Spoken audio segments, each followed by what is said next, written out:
So it's been a while since I made my last video and इस video के अंदर हम basically intermediate value theorem को देख रहे होंगे. So you can go ahead and write that over here. Intermediate value theorem.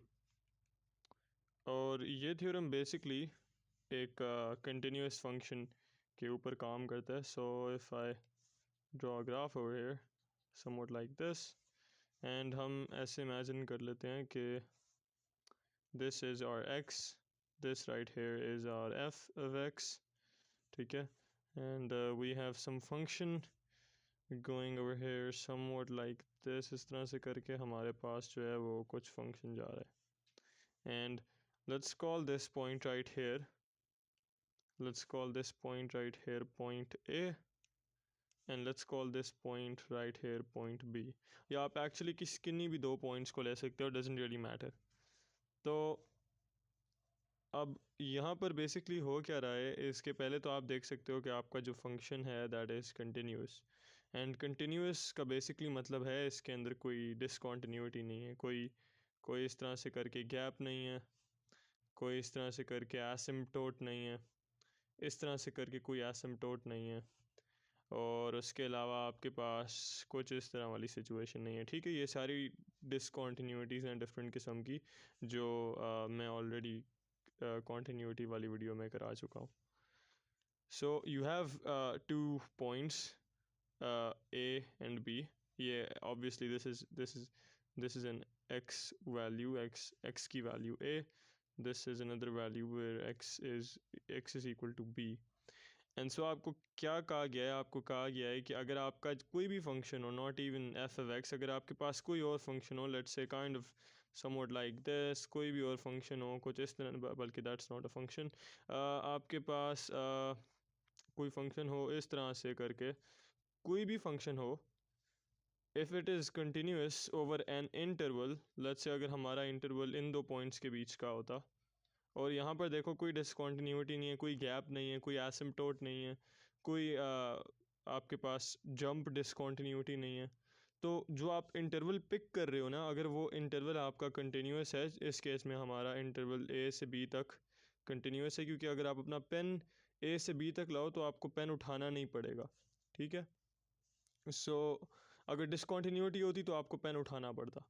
So basically आपके पास ए से लेके बी तक आपका जो फंक्शन है दैट इज़ कंटिन्यूस, या इसको हम एक और तरह से कहते हैं कि your function is continuous over the interval A comma B, और आपको बेसिकली इस तरह से करके स्क्वायर ब्रैकेट्स देखने को मिलते हैं. इनका क्या मतलब होता है, इनका मतलब होता है ए से लेके बी तक एक इंटरवल है और उस इंटरवल के अंदर ए और बी दोनों इंक्लूडेड है. अगर एक इस तरह का आपको इंटरवल देखने को मिले तो इसका मतलब होता है ए से बी तक इंटरवल है जहाँ ए और B they are not included, उनके बीच की सारी वैल्यूज़ इंक्लूडेड है. तो हम बेसिकली क्लोज्ड इंटरवल को देख रहे हैं, इसको हम कहते हैं स्क्वायर ब्रैकेट्स वाले को क्लोज्ड इंटरवल कहते हैं, जिनमें दोनों एंड वाली वैल्यूज़ इंक्लूडेड होती हैं. और हम कह रहे हैं कि इस इंटरवल के ऊपर आपका फंक्शन जो है कंटिन्यूस है. ठीक है, ये दोनों बातें बहुत ज़रूरी हैं, क्लोज्ड इंटरवल होना, दोनों एंड वैल्यूज़ को इंक्लूड करना, और उन एंड उस इंटरवल के बीच फंक्शन का कंटिन्यूस होना. ये दो बातें बहुत ज़रूरी हैं इंटरमीडिएट वैल्यू थ्योरम के लिए. ये दोनों ट्रू होंगी तो इंटरमीडिएट वैल्यू थ्योरम ट्रू होएगा. तो अगर आपके पास एक ऐसा फंक्शन है जिसके अंदर एक इंटरवल है ए टू बी और वो पूरा इंटरवल जो है वो कंटिन्यूस है, तो आपके पास एक वैल्यू आएगी फंक्शन की एफ ऑफ सी, जो कहाँ लाई कर रही होगी, जो लाई कर रही होगी एफ ऑफ ए से लेके एफ ऑफ बी के दरमियान. एंड ऑब्वियसली ये भी एक क्लोज इंटरवल है, so I can kind of like this, kind of write this as this thing right over here. तो what I mean by this is, मैं आपको समझाता हूँ. और ये जो सी है ना, ये बेसिकली इस क्लोज्ड इंटरवल के बीच कहीं लोकेटेड है. ठीक है, ये जो ए से लेके बी तक की वैल्यूज़ है ना, यहाँ पर कहीं जो है वो आपके पास आपका सी लोकेटेड होएगा. और मैं इस बात का आपको मतलब समझा देता हूँ क्या है.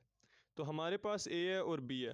ठीक है, अब ए और बी जो है ना, हमारे पास ये ए है, ये बी है. ठीक है, ये एक्स की दो वैल्यूज़ हैं और बी, और अब इनकी कोरेस्पॉन्डिंग फंक्शन की कोई वैल्यूज़ होंगी. ठीक है, क्योंकि ये जो है ये बी ये एक्स एक्सिस के ऊपर है, ये जो है ये एक्स एक्सिस के ऊपर है, तो यहाँ पर आपके पास होएगी फ़ंक्शन की वैल्यू ज़ीरो, और यहाँ पर आपके पास होएगी फ़ंक्शन की वैल्यू यहाँ पर आपके पास होएगी F of A is equal to zero, यहाँ पर आपके पास होएगी F of B is equal to zero.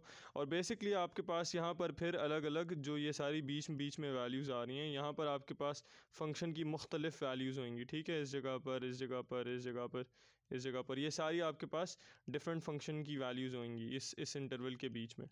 And so आपको कहा क्या गया है, आपको कहा यह गया है कि ए से लेके बी के दरमियान ना कोई एक पॉइंट है, ये एक्स एक्सिस के ऊपर कोई एक पॉइंट है जिसको हम सी कह रहे हैं, ठीक है, कोई भी पॉइंट हो सकता है, कोई भी पॉइंट हो सकता है जिसको हम सी कह रहे हैं।